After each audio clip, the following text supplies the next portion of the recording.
మీ ఇంట్లో ఉండాల్సిన నీ భార్య నీతో కాకుండా పరాయి మగాడితో తిరుగుతుంటే నువ్వేం చేస్తున్నావు?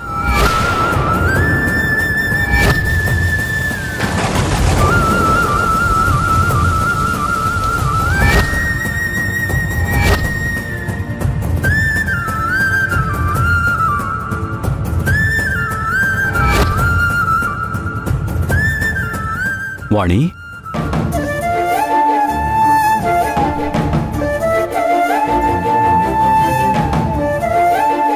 వాణి, నీ కళ్ళల్లో తడేంటి? కొడుకు కోడలి కోసం బాధపడుతున్నావా? అసలు నేను చూస్తుంది నిన్నేనా? ఈ ఇంట్లో అసలేం జరుగుతుందండి? ఎప్పుడు ఎదురు మాట్లాడని నా కోడలు చెయ్యి దాటిపోయింది. నాకు ఎదురు మాట్లాడే పరిస్థితికొచ్చింది. నా కళ్ళెదుటే పాపం సంధ్యని అలా జుట్టు పట్టుకుని తీసుకువెళ్ళింది. నేను చూస్తుండగానే శ్రీకర్ని అలా అవమానించింది. చివరికి వయసులో పెద్దవడని కూడా చూడకుండా, కనీసం ఆలోచించకుండా ఆ పార్వతి గారిని ఎంత చులకనగా మాట్లాడింది. నేను చూస్తున్నది మన కోడల్నేనా? మన కొడుకు కోడలి జీవితంలో అసలు ఇలాంటి పరిస్థితి వస్తుందని కానీ, వింధ్య ఇలా మాట్లాడుతుంటే నేను చూడాల్సి వస్తుందని కానీ నేనెప్పుడు అనుకోలేదండి. వాణి, కంటి చూపుతోనే అందర్నీ కంట్రోల్ చేసే నువ్వే ఇప్పుడు ఏం జరుగుతుందో అని అయోమయంలో ఉంటే ఎలా? నువ్వు మాట్లాడితే ఖచ్చితంగా వింధ్య వింటుంది. అందర్నీ కూర్చోబెట్టి ప్రాబ్లంని సాల్వ్ చేయి. నువ్వు చెబితే నీ మాట ఎవ్వరూ కాదనరు. ఒకవేళ మీరు నాకు చెప్పడం ఏంటి అని వింధ్య అంటే ఏం చేయమంటారు?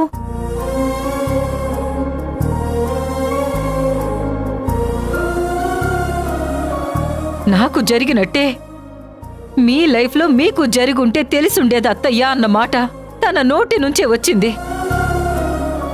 ఇంకా ఎలాంటి మాటలు తన నోటి నుండి వస్తాయో అని నాకు భయంగా ఉందండి. ప్రతిరోజు ఉదయాన్నే నా కొడుకు కోడల్ని చూసి సంతోషపడేదాన్ని. కానీ ఇప్పుడు వింధ్యను చూస్తుంటే ఎందుకో తెలీదు, నాకు భయంగా ఉందండి. వింధ్యని ఈ విధంగా చూస్తానని నేను కలలో కూడా ఊహించలేదు. పాపం సంధ్య బిడ్డను పోగొట్టుకుంది. తన భర్త చెయ్యి పరిస్థితి అలా ఉంది. అత్త ఆరోగ్యం కూడా బాగోలేదు. తన ఆర్థిక పరిస్థితి కూడా బాగోలేదు. అలాంటి అమ్మాయి పైన ఎలాంటి నిందలా? అది కూడా ఎప్పుడు పరాయి స్త్రీ వంక కన్నెత్తి చూడని నా కొడుకు మీద. తన భర్త అంటే ఏంటో తనకు తెలీదా అండి? రాజేష్ సంధ్యను కలిపి అలా ఎలా మాట్లాడుతుందండి? నువ్వే ఇలా మాట్లాడితే ఈ సమస్యకి పరిష్కారం ఎలా దొరుకుతుంది వాణి? అనుమానం అనేది ఒక రోగం అండి, మందు లేని రోగం. క్యాన్సర్కైనా నివారణ ఉంటుందేమో కానీ అనుమానం అనే రోగానికి నివారణే లేదు. భార్య మీద భర్తకి నమ్మకం ఉండాలి, భర్త మీద భార్యకి నమ్మకం ఉండాలి. కాని భార్యని భర్త అనుమానించినా, భర్తని భార్య అనుమానించినా అలాంటి కాపురం ఎక్కడ నిలబడదు. అంటే వీళ్ళ కాపురం కూడా? అది మన చేతుల్లో లేదండి, ఆ దేవుడి చేతుల్లోనే ఉంది. అంతా మంచి జరగాలని కోరుకోవడం తప్ప ఇప్పుడు మనం ఏమీ చెయ్యలేము. ఈ విషయంలో మనం నిమిత్త మాత్రులమండి. వాళ్ళుగా వాళ్లే అడిగే వరకు మనం చెప్పినా వాళ్ళేం తీసుకోరండి. ఈ జనరేషన్ అలాంటిది. వదిలేండి, ఎలా జరగాలనుంటే అలాగే జరుగుతుంది. అవును, షాప్ ఓపెనింగ్ ఉంది కదా. పాపం సంధ్య పార్వతి వచ్చి మరీ చెప్పారు మనం ఖచ్చితంగా వెళ్ళాలి. ఏం మాట్లాడుతున్నావు వాణి? షాప్ ఓపెనింగ్ ఏంటి? ఇంత జరిగిన తర్వాత షాప్ ఓపెనింగ్కి వాళ్ళ దగ్గరికి వెళ్తే వింధ్య ఊరుకుంటుందా? ఇన్ని మాటలు మాట్లాడేసి మళ్ళీ చివర్లో షాప్ ఓపెనింగ్ అంటావేంటి? అదేంటండి, అసలు దానికి దీనికి ఏంటి సంబంధం?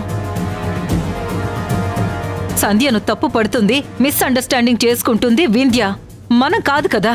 అది కరెక్టే, కానీ ఇప్పుడు మనం వెళ్తే వింధ్య ఏమనుకుంటుంది? వెళ్ళకపోతే సంధ్య ఏమనుకుంటుంది, పార్వతి గారు ఏమనుకుంటారు? పాపం అండి, వాళ్ళు మంచోళ్ళండి. మనం వెళితే సంధ్య సంతోషిస్తుంది, పార్వతి గారు తృప్తిగా ఫీల్ అవుతారు. మనం వెళ్ళాలండి. తనకి ఇష్టం లేకపోతే వింధ్య రాదు, మనం ఎందుకు ఆగాలి? నాకు వింధ్యంతో సంధ్య కూడా అంతే. వింధ్య గురించి నేను సంధ్యను దూరం చేసుకోలేను. ఈ షాప్ ఓపెనింగ్కి మనం ఖచ్చితంగా వెళ్లి తీరుతున్నాం. నాకు రావాలనుంది, కానీ మనం వెళ్తే వింధ్య ఎలా రిసీవ్ చేసుకుంటుందో అని చిన్న భయం. ఏమండి, వింధ్య ఎలా అయినా తీసుకొనివ్వండి. నా కోడల్ని అడిగి నిర్ణయాలు తీసుకునే పరిస్థితుల్లో నేను లేను. నేనేం చెయ్యాలో, ఎక్కడికి వెళ్లాలో డెసిషన్ తీసుకునే స్వేచ్ఛ నాకుంది. మనం వెళుతున్నాం, ఇదే ఫైనల్.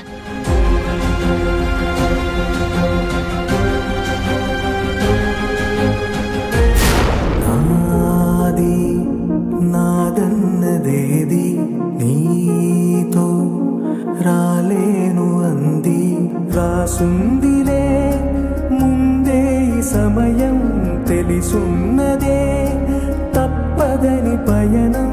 నీ ఇల్లు కొన్నాళ్ళు ఈ దేహము విడిచెళ్ళిపోతుంది నీ ప్రాణము. కను తెరిచి మూసేటి ఆటే కదా, కన్నీరుగా జారిపోయే కదా. ఒకసారి పుట్టి ఒకసారి గిట్టి తెంచేసుకోవాలి బంధము. బ్రతుకంటే ఎట్టి మిగిలే. అమ్మ సంధ్య, ఏంటమ్మా ఏం ఆలోచిస్తున్నావు? ఎవరి గురించి ఆలోచిస్తున్నావమ్మా? ఏం లేదత్తయ్య, వింధ్య గురించి ఆలోచిస్తున్నాను. వింధ్య గురించి ఆలోచించడం ఏంటమ్మా? వింధ్య లేకుండా ఈ కార్యక్రమం ఎలా జరుగుతుంది? తను ఖచ్చితంగా వస్తుంది. ఏంటమ్మా, వింధ్య రానని చెప్పిందా? తను రాకపోతే ఈ ముహూర్తం క్యాన్సిల్ చేసుకుని ఇంకో ముహూర్తం పెట్టుకుందాం. అమ్మా, తనేదో ఆలోచిస్తుంటే నువ్వెక్కడెక్కడికో వెళ్తావు ఎందుకమ్మా? ఈరోజు చాలా మంచి ముహూర్తం. ఇప్పట్లో ఇలాంటి ముహూర్తం రాదని చెప్పారు కదా. అన్ని ఏర్పాట్లు చేసుకొని ఎమ్మెల్యే గారి టైం తీసుకున్న తర్వాత కూడా మళ్ళీ చేంజ్ చేయడం ఏంటి? సంధ్య, నువ్వేం ఆలోచించుకో. ముందు జరగాల్సిన కార్యక్రమం గురించి చూడు. ఏంటో దినా, ఏమైంది? దేని గురించి ఆలోచిస్తున్నావు? అరే, ఏం లేదని చెప్తున్నా కదా, వదిలేయండి. బ్రదర్, త్వరగా పోనివ్వండి. అలాగేనండి. వింధ్య, నువ్వు లేకుండా మొట్టమొదటి శుభకార్యం చేసుకుంటున్నానే, చాలా వెలితిగా ఉంది. ఇప్పటి వరకు మన జీవితంలో నీ సంతోషంలో నేనున్నాను, నా సంతోషంలో నువ్వు ఉన్నావు. కానీ ఈరోజు షాప్ ఓపెనింగ్కి నువ్వు లేవన్న బాధ నన్ను వెంటాడుతుంది. నిన్ను చాలా మిస్ అయిపోతున్నానే.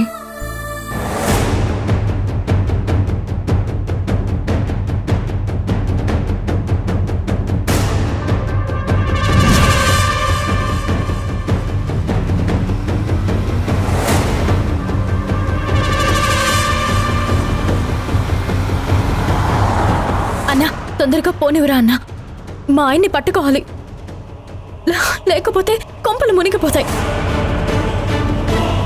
అంత స్లోగా కాదు, కొంచెం స్పీడ్గా వెళ్ళండి.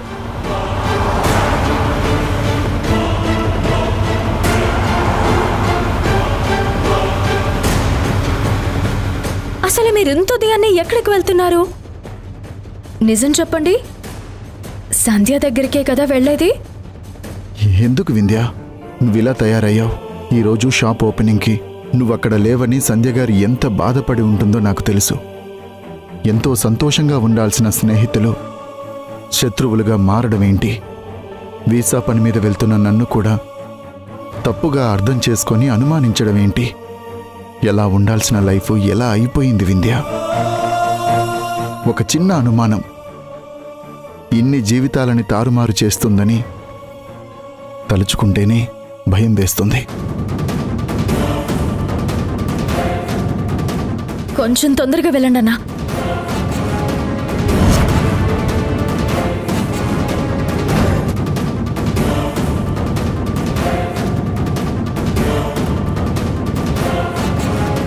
వింధ్య నువ్వు మర్చిపో. ఈ కట్టె కాలే వరకు అదెప్పటికీ జరగదండి. నీ బాధ నాకు తెలుసు సంధ్య. నీ ఫ్రెండ్ రాదన్న బాధ నీకుంది. కానీ అదే ఫ్రెండ్ నిన్ను మాటలతో అవమానపరిచి ఎన్ని నిందలు వేసిందో ఆ బాధని మనమెంత దిగమింగుతున్నామో మనకి మాత్రమే తెలుసు. ఇలాంటి పరిస్థితుల్లో నువ్వు వింధ్య గురించి ఆలోచించొద్దనే కోరుకుంటున్నాను. బాబు, కొంచెం త్వరగా పోనివ్వు. ముహూర్తం దాటిపోకూడదని పంతులు గారు మరీ మరీ చెప్పారు. అలాగేనమ్మా.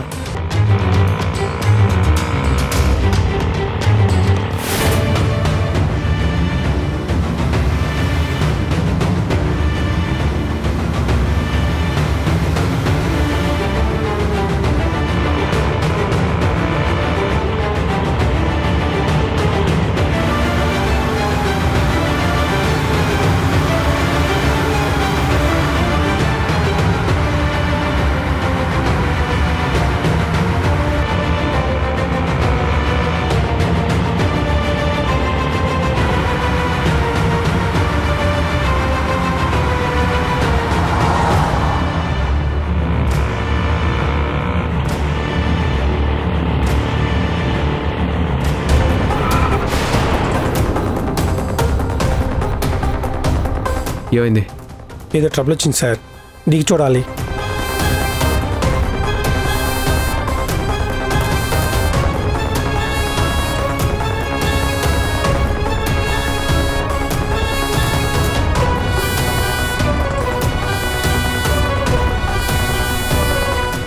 ఏమైంది? ఇంజిన్ ఏదో ప్రాబ్లం చూపిస్తుంది సార్. అయ్యో, ముహూర్తానికి టైం అయిపోతుందే.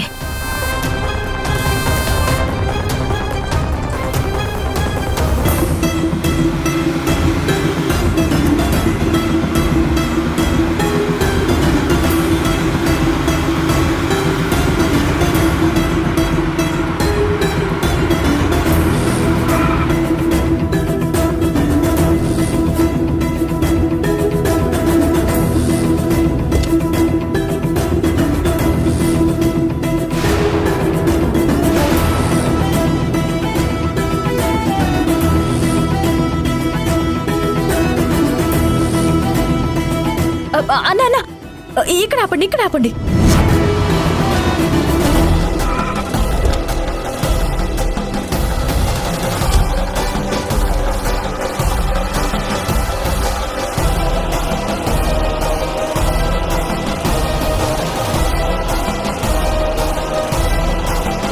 అదేంటి మీరిక్కడున్నారు? నువ్వేంటి ఎక్కడున్నావు బాబు? వీసా పని మీద వెళ్తున్నానని అబద్ధం చెప్పి ఏకంగా ప్రియురాలి ఫ్యామిలీకి ఎదురొచ్చి ఆగాడు. వాళ్ళు ఏం మాట్లాడుకుంటున్నారు? మధ్యలో ఏదో ఆటో ట్రబుల్ ఇచ్చింది, అదే చెక్ చేస్తున్నాడు అతను. సార్ మీరేమో అర్జెంట్ అంటున్నారు, ఇది అయ్యేలాగలేదు. మీరు వేరే ఆటోకి వెళ్ళిపోండి సార్.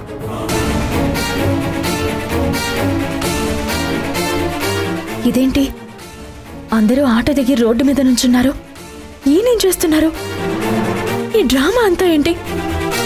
అసలు సంధ్య వాళ్ళ దగ్గరికి వెళ్ళనని సంధ్య వాళ్ళ ఫ్యామిలీని చూసి ఆగడం ఏంటి?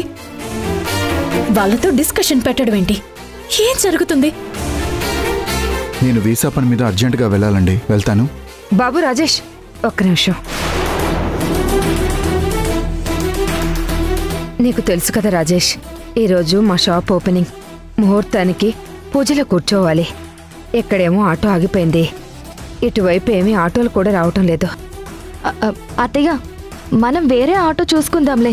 ఆయనేదో వేరే అర్జెంట్ పని మీద వెళ్తున్నారు కదా, వెళ్ళనివ్వండి. శ్రీజ, నీ ఫోన్ ఇవ్వు, ఏదైనా ఆటో ఉందేమో చూస్తాను. అదేంటమ్మా, మనకంటే అర్జెంట్ పని ఉంటుంది.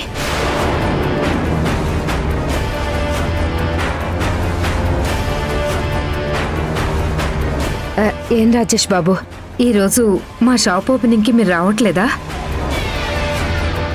అవును, నువ్వు ఒక్కడివే వస్తున్నావేంటి? వాణి గారు, మీ నాన్నగారు, వింధ్య అందరూ ఇంకా బయలుదేరలేదా బాబు?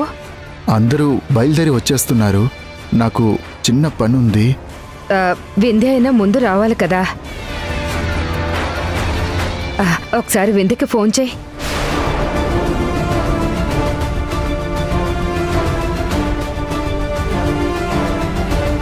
అత్తయ్య, ఆయన ఏదో అర్జెంటు పని మీద వెళ్తుంటే ఇప్పుడు రోడ్డు మీద ఎందుకు ఈ మాటలన్నీ?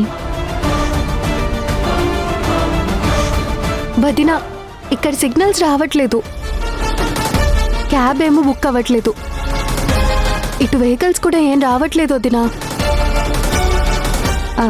రాజేష్ గారు, మీరు అర్జెంట్ అంటున్నారు కదా, మీరు వెళ్ళండి. సరే అండి, నేను అక్కడికి వచ్చి కలుస్తానండి. సారీ, ఏమీ అనుకోవద్దు. బాయ్. బాబు ఒక్క నిమిషం. బాబు, టైం చూస్తే ఇంకో 10 నిమిషాలు మాత్రమే ఉంది. ఇక్కడేమో వేరే ఆటోలు ఏం దొరకట్లేదు. అర్జెంటుగా వెళ్ళాలి కదా. ఏమీ అనుకోకపోతే షాప్ ఇక్కడికి దగ్గరగానే ఉంది కాబట్టి మమ్మల్ని డ్రాప్ చేసి వెళ్తావా?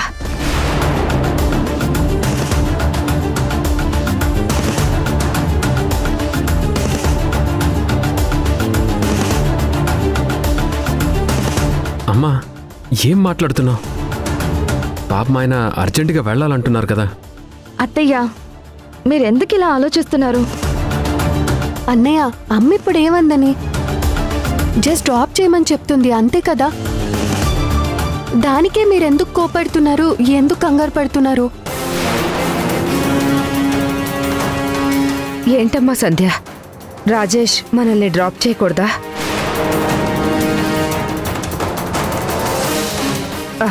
ఆటో ఆగిపోయింది. షాప్ ఓపెనింగ్కి ముహూర్తం దాటిపోతుంది. రాజేష్ మనల్ని వదిలి వెళ్ళిపోతాడా? ఏం బాబు, ముహూర్తం దాటిపోతుంటే నువ్వు కూడా చూస్తూ ఊరుకుంటావా? మా గురించి ఆలోచించి మాకు లోనిప్పించిన వాడివి, మాకీ చిన్న సాయం చేయకుండా ఉంటావా? నువ్వేదో అర్జెంట్ అని అంటున్నావని, వీళ్ళు ముహూర్తం దాటిపోయినా పర్వాలేదని అతి మంచితనంతో ఆలోచిస్తున్నారు. ఆంటీ, అది బాబు, ఇది మా జీవితానికి సంబంధించిన విషయం. శుభమా అని షాప్ ఓపెనింగ్ చేస్తున్నాం. పైగా పంతులు గారు ఈ ముహూర్తం దాటిపోతే ఇంత మంచి ముహూర్తం రాదు అన్నారు.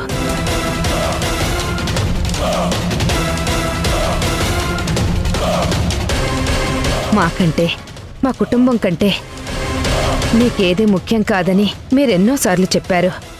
ఎన్నో విషయాల్లో మాకు అండగా నిలిచారు. ఈ విషయంలో మాకు సహాయం చేయకుండా వెళ్తావా బాబు? వెళ్దాం, పదండి. శ్రీజ, బ్యాగ్ తీసుకునిరా. రా, నువ్వు పదమ్మా, పద.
రాజేష్ గారు, మీ పరిస్థితి నాకు అర్థమవుతుంది.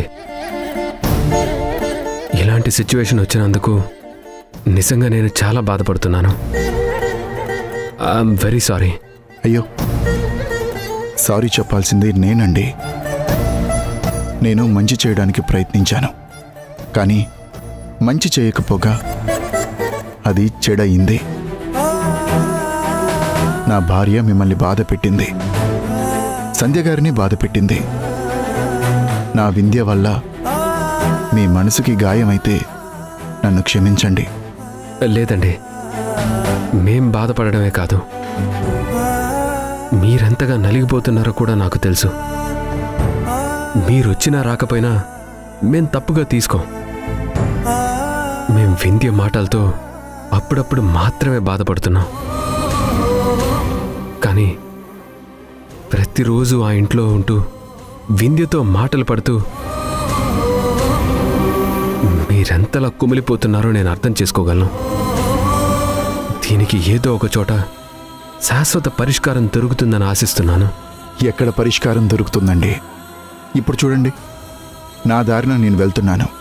అదే దారిలో మీ ఆటో ఆగిపోవడం ఏంటి? నేను ఇలా లిఫ్ట్ ఇవ్వడం ఏంటి?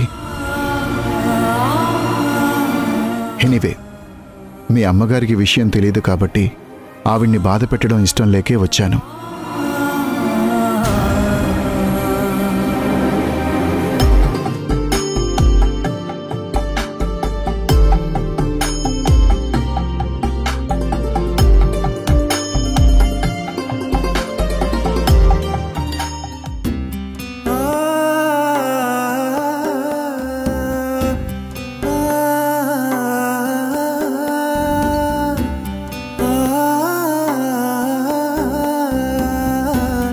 ఒక్క నిమిషం మీరు మాట్లాడుకుంటూ ఉండండి. సరే అమ్మా.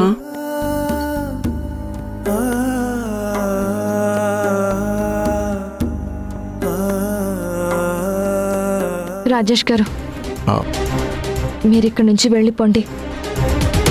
ఇక్కడుంటే ఇంకా సమస్యలు వస్తాయి. మీరు మమ్మల్ని డ్రాప్ చేశారని వింధ్యకి తెలిసినా బాగోదు. ఇప్పటికే మేమెంతో మానసికంగా నలిగిపోయి ఉన్నాం. నాకు తెలుసండి, నేను అదే ఆలోచిస్తున్నాను. కానీ ముహూర్తానికి టైం అయిపోతుందని ఆంటీ చాలా ఫోర్స్ చేయడంతో నేను ఇక్కడి దాకా రాక తప్పలేదు.